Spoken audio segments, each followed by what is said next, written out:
Okay, and next we come to the crossfader, and this is one of my favorite principles or method to derive new variation, and it's about displacing the order of elementar movements on the crossfader. Yeah, for example, when we consider the swing flare performance on the crossfader goes like this. And when we observe the elementar movements, open, close, tapping, tapping. Now we change the order. That means we don't start with opening. We start basically with the second elementar movement of the normal conversion. And now our pattern goes like this. Closing, tapping, tapping, opening. Yeah, this is the same number of elementar movements or the same type of elementar movements of the swing flare, but we change the order. Yeah, instead of playing open, close, tapping, tapping, we play now closing, tapping, tapping, opening. So, and what we have now, yeah, what is the consequence of this displace? I hope you can understand. This is the 3-clicker. Okay, this is now the 3-click flare. Closing, tapping, tapping, opening.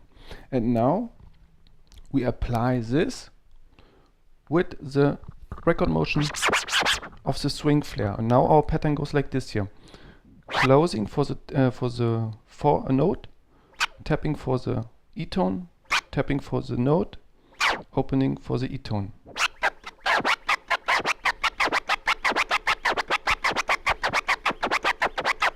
Yeah, okay. The same for the reverse.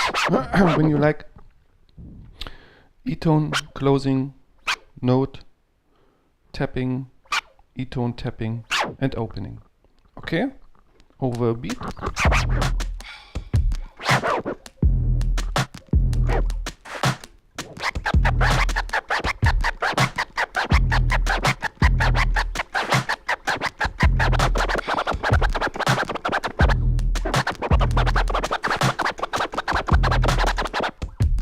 It's tricky. I can't play it so well. It's your it's yours. Okay, so now we can displace the order of crossfader sequences by another method, and this is we start now with the tapping motion. Yeah, but we play the tapping, or when you think about it, the swing flare performance on the crossfader have 2 tap motions. Closing, opening, tapping, tapping. And now we start with the first tap, then follows the open, close, and then the last tap to complete the pattern. Once again, tap, open, close, tap.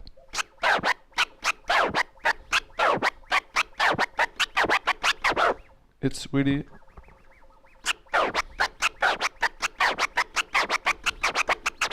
yeah, try it. Once again, tapping, open, close, tapping.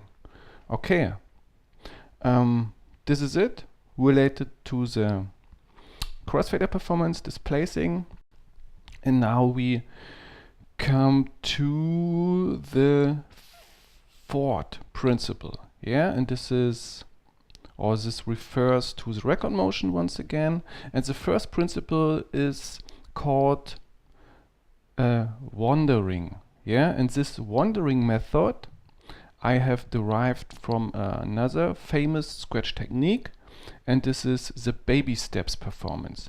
So the baby steps is a release mode playing style. It goes like this. Yeah,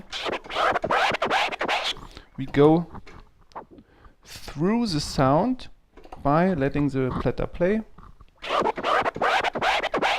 Yeah.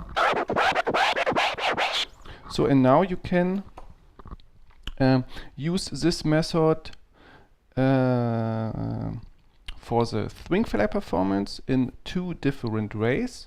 The first way is you play the swing flare continuative and you go step by step through the sound.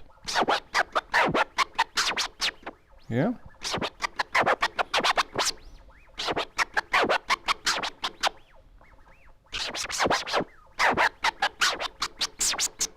Yeah.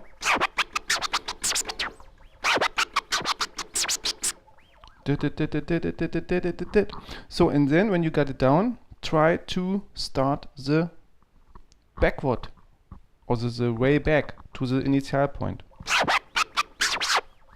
Sorry.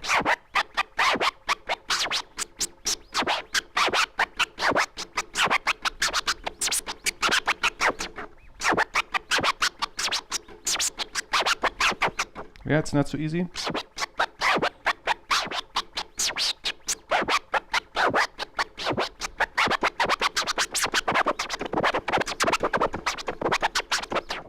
But this is a really cool method. So you can also transfer this to the release mode style on the record.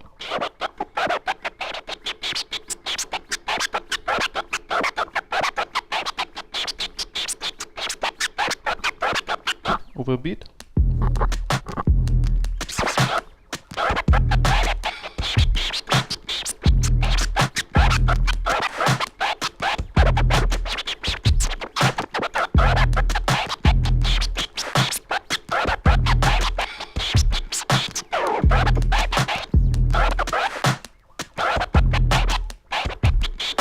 So, and then try to involve some pauses, yeah, to let the performance breathe.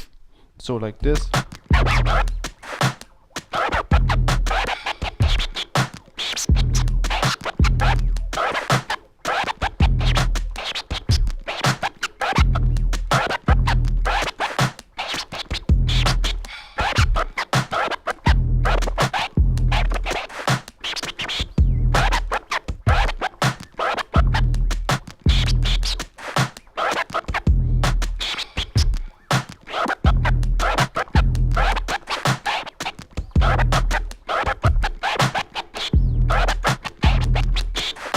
Yeah, there are many variations possible, and yeah, try to play it dope, try to play it tight to the beat, yeah, and it's not so necessary to freak completely out like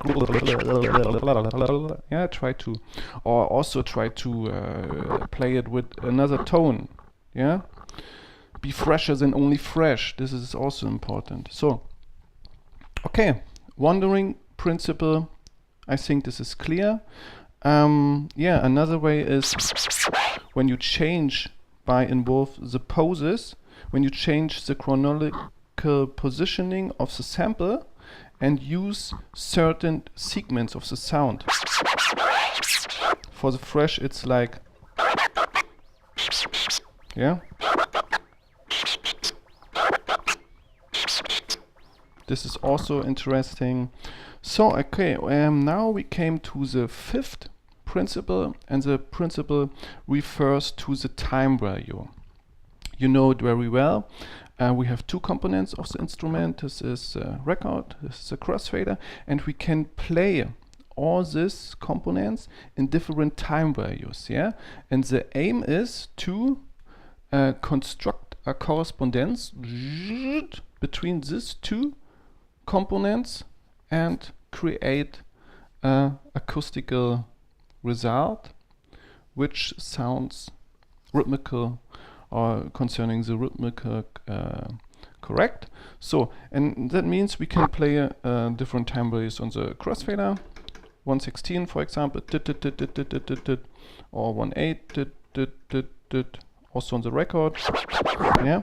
And these time values can now responsible for deriving new pattern. That means, for example, when we play the record motion of the swing flare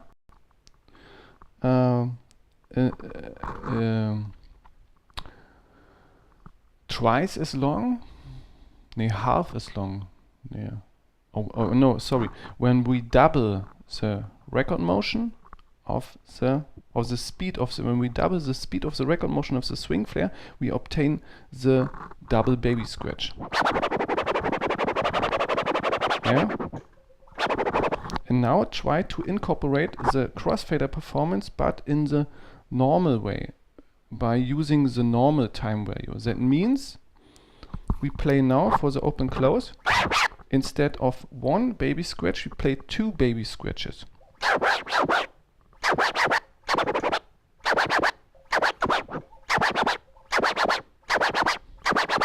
Yeah, and then we go into the tap motion, and that means we play, instead of the note for the tap, we play a baby scratch, and once again a baby scratch. So the whole pattern goes like this.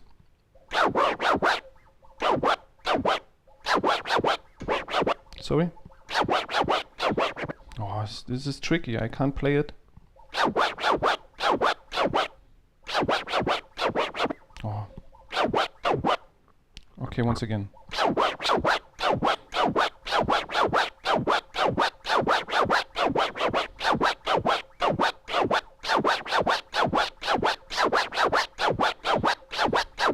Yeah, I hope you got it.